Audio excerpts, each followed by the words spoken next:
بسم الله الرحمن الرحيم. السلام عليكم ورحمة الله وبركاته.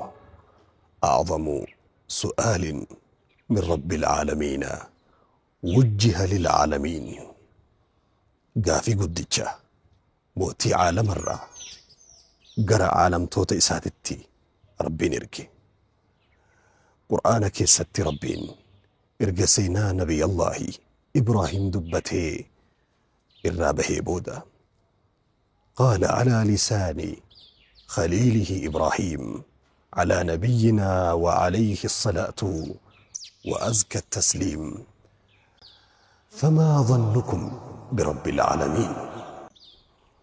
قافين كن قافي قدج قافي سندرا قافي أنسي قافت تجرى كونكولاتا تكو يرو يابتشو دفتو كونكولاتشي سايسا dandeettii fi beekumsa ga'umsa inni qabu isa dhugaa osoo hin bariin konkolaataa tokko itti of amantee meeshaa kee itti fe'attee ruuxii ta'e itti kennitee keessa seentee teessa taa'uu qofaa miti itti of gattee itti of amantee rafta. Akkasuma xiyyaara tokko namticha xiyyaara oofu paayileetii tokko eenyummaa isaan beeytu yoo tarii sagalee isaa yeroo inni of gabaasu xiyyaara keessa dhageesse malee achi dura argitee hin beektu. Meeshaa keetii fi ruuhii ta'e tatakka malee lammaffaa deebiteen afuufamne isii san fuutee isatti of kennitee kaatee xiyyaara kortee qilleensarraa kiiloomeetirii 5 kiiloomeetirii 6 haga kiiloomeetirii 9 fagaatee siin barari'a. Meeshaa kee guutuu itti fe'attee paayileetii kan xiyyaara san oofu takka maqaa isaatuu gaafa xiyyaara seentu dhageessa. Gahumsaa fi beekumsaa fi dandeettii isaan barre hin garre garuu ruuhii ta'e takka ta lammaffaa deebiteen afuufamne itti kennitee xiyyaara kanatti of gattee qilleensarra baatee ooyitaa xiyyaara san keessa raftu maalummaa isaa amanteeti. Maalii isaa beekumsa isaa amanteeti moo? Daa'ima tokko abbaan wayita fuudhee asii gara samiitti ol darbu daa'imni ni kolfa. Wanni isa kolfisiise harki wayita inni gad deebi'u akka inni lafatti hin kufne irreen isa qabdu akka jirtu waan beekuufi. Ogeessa fayyaa doktora tokko qaama kee operaasyoona godhee qalee si haa sirreessuuf qaama kee billaha isaa jala ciibsita. Osoo inni xiqqoo gongoree hidda tokko muree guyyaa san ruuhiin si keessaa baha ta'a. Ogeessa fayyaa san ammachi duraan garre hin beektu. Amantee itti of kennite. Haakadha duniyaa wantoonni fakkeenya sii kaa'e kun muraasa jiruu duniyaa keessaa ollu keessaa tokko. Nama mallaqa itti kennitu ka wajjin hojjetattu kan na haa eegu jettee waardiyyaa balbalaa keessu ogummaa fi dandeettii isaa hagam beekne ta'uu wajjin hagana makhluuqa caalama hagana of amantee ilma namaa kan dadhabina isaatii fi hanqina isaatii fi laafina isaa beeytu yeroo hagana amantee itti of kennitu famaa dhannuka birabbil caalamiin ka caalama hagana amante rabbal caalamiin hagam amanta. Gaafa jiruun duniyaa sitti golgolooftee bitaa mirgi duniyaa guutuun sitti balbala cufatee ardiin bal'oon tun sitti dhiphattee qomni bal'aan kun sitti hacuucamee duniyaa tanarraa furmaata dhabde taquuluu yaa Allah jedha. Gaafa ogeessi fayyaa dhama'ee dhukkubni kee waaniin isaa wallaalamee dawaan sii kennamu qaama kee dhukkuba keetitti goruu dide taquuluu yaa Allah jetta. Doonii yaabbattee wayita galaanni bitaa mirgaan bubbeen dhuftee hafarsitee oliin kaatee gadiin si deebite balla man tad'uunahu kan kadhattu guutuun si harkaa badee bitaa mirgi ati ilaaltu guutuun bishaanii fi yoo asii ol laaltu samii malee dhabdu taquuluu yaa Allah jetta. Keessaa si fuudha Rabbi. Gaafa meeqa rakkoo ilmi namaa osoo wal gahe keessaa si fuudhuu hin dandeenye jecha yaa Allah jedhu konnekshiniin niitoorkiin kee asii gara arshititti qabateen furma rakkoo meeqa sirraa ka'e hin qabdu musibaan meeqa sitti buute osoo duniyaan kun guutuun gara galee musibaa san eenyu sirraa buqqisuu hin dandeenye qulta yaa Allah jettee keessaa si fuudheen qabu rabbi of duuba kee deebitee yoo laaltu gaarreen jireenyaa irra tarkaanfattee laga jireenyaa hedduu ceetee dhufte bu'aa bahii meeqa keessaa haada rahmata isaa si ergee achi keessaa si fuudhe rabbi hin qabdu yaadattu gaafa kiisiin ontee goydee waan nyaattu waan ilmaan keenya achiftu dhabdee gabbaatee kadhatuuf safuuteetiif dhabdee qulta yaa Allah sijaadaa takka buufattee achi gubbaan bilbillee seelaan dubbanni rabbi rakkoo meeqa keessaa sin fuudhe yoo itti beekan akkanatti gabayatan kan ilma namaa maalummaa isaatii fi ogummaa dandeettii isaan beeynitti of kennitu rabbii jiruutee harkaa qabu jiruutee ta rabbii hooggadu rizqii tee ta rabbii harkaa qabu fayyaa kee ka rabbii harkaa qabu fuuldura kee ka rabbii harkaa qabu akkuma kaleessa kee ceesisee si fide borii keellee riqicha hedduu gaarreen hedduu akkasi tarkaanfachiisu deemu maa abdii irraa dhabda rabbii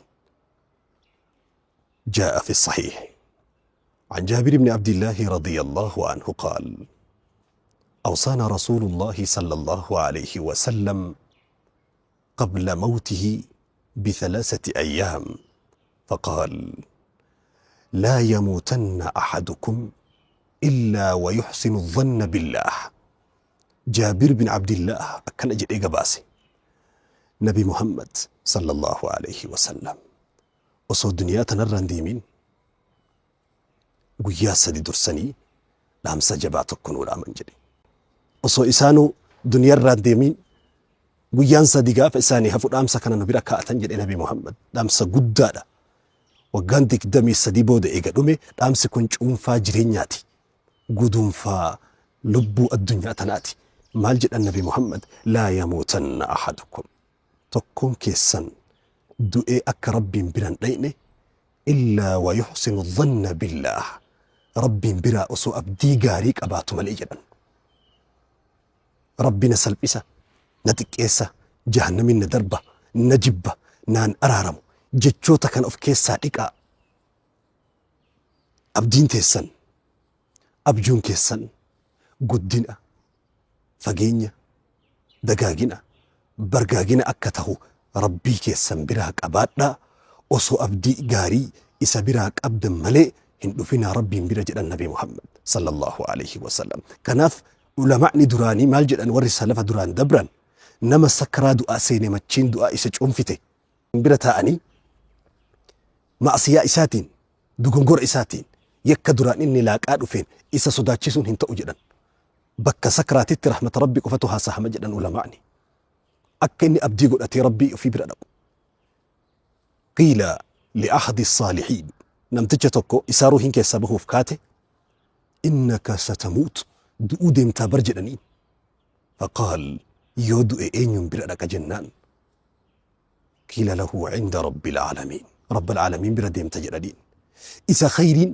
jireenyi kiyya guutuun harka isaa ture ka khayriin fageenya irraayyuu isa biraa natti dhufaa ture bira keessummummaa dhaqaa ega jiraadhe wanni badu maali jedhe Allahu akbar جاء أعرابي إلى ترجمان القرآن وحبر هذه الأمة عبد الله بن عباس رضي الله عنه وأرضاه نمتجتك عبد الله بن عباس برفه فقال يا عبد الله من يحاسبنا يوم القيامة قياك يا مانا من قرماتا نتبنو قافين قافة أينيني المنامات مو ملائكات مو جنة قياك يا ما قرماتا نديه السجد عبد الله بن عباس قافنا فقال الله ربي تئسن قرمات جنب قياك يا ما نمتج لفاء تالي فزت ورب الكعبة ايوا ملكاه ربي كعباتك كدي ايوا ملكاه ربي كعباتك كدي والله جدي نمتج قرماتك يوسو هاد افباك يتو كنني هم برباتو جدي وسو جرو رحمتها قسقه هناك ابنو ربي هاد افباك يرى رحمتك بيستئ أكملت إسرة abdii fokkattuu qabaadha jedhe. Kanaaf gaafa cabdee hafte, gaafa ilmi namaa fuula keetitti balbala abdii cufe, qul yaa Allah yaa Rabbi jedhe. Gaafa addunyaan si gantee lafti sitti golgolooyte, qul yaa Allah. Ifaa isaatiin keessaa si baasa, Rabbi duungoo isaa si ibsa. Gaafa hojjetu malee duniyaa walitti si qabamuu diddee duniyaan si harkaa facaate, qul yaa Allah. Keessaa si baasa Rabbi. Gaafa dhukkubsattee dhukkubniif keefalli isaa wallaalame, qul yaa Allah. Dawaa sii ta'a Rabbi. Namni isatti baqate takkaa salphateen beeku. Isa abdatanii, isa qabaatanii, yoo isa qabaatan akka inni fedhu yoo isaa ta'an, akka ofii fedhan namaa ta'a. Kun lillaahi kamaa yuriid yakun laka kamaa turiid. Ibiddi silaa nama nyaata. Ibraahimiin gubuu dide.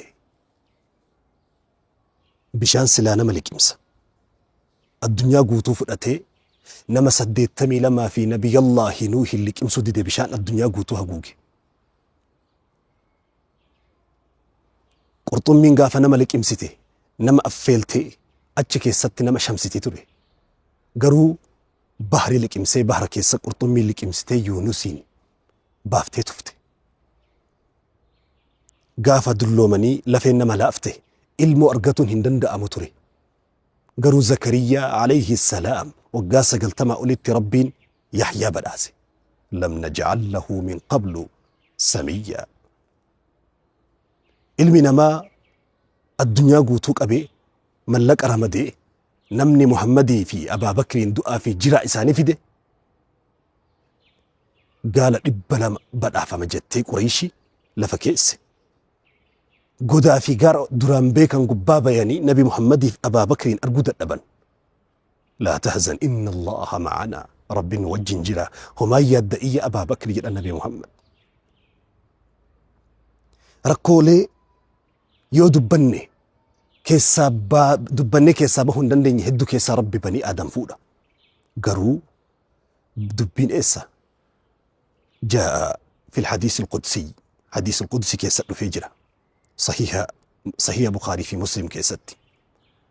ربنا أكيد أنا إن ظن عبدي بي إن خيرا فخير وإن شرا فشر.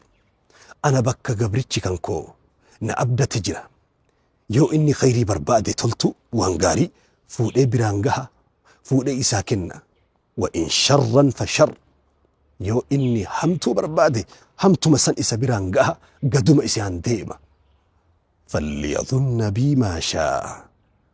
هما فيدي هما بربادي نتهاك أبتو اتنها أبدتنا انها هملو هما إني بربادي سن إساتها. حديثتك كيس الرسول ربي صلى الله عليه وسلم كما جاء في الموطأ. قال الإمام مالك ابن أنس رحمة الله عليه حدثني نافع عن ابن عمر عن صاحب هذا القبر يعني رسول الله صلى الله عليه وسلم. إمام مالك موطأ كيس حديثتك فدا إن الله يحب معالي الأمور. ربين وان دلقمو وان حجتمو في كرورفتمو في ملأتمو في ملأتمو هندك ستي إسأل آنا بربادا.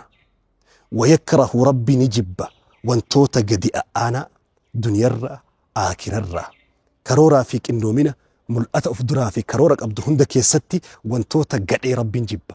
حديث براكي سنة بمحمد مال جدا إذا سألتم الله يا ربي واكدت جنته فاسألوه الفردوس. الآن فردوس كدنا مال جتشو هما كمو يتكدت وهما كمو يتربي الرا أبدي غاريك أباتو إسأل آنا أبات. ومن يتوكل على الله نمني ربي رد إركته فهو حسبه. ربي إساق هذا يو إساق أبتن يو إساق أباتن بكين الجنة بكي كروفتن برهن جيني تبهم بالي كمو هنجرو. والسلام عليكم.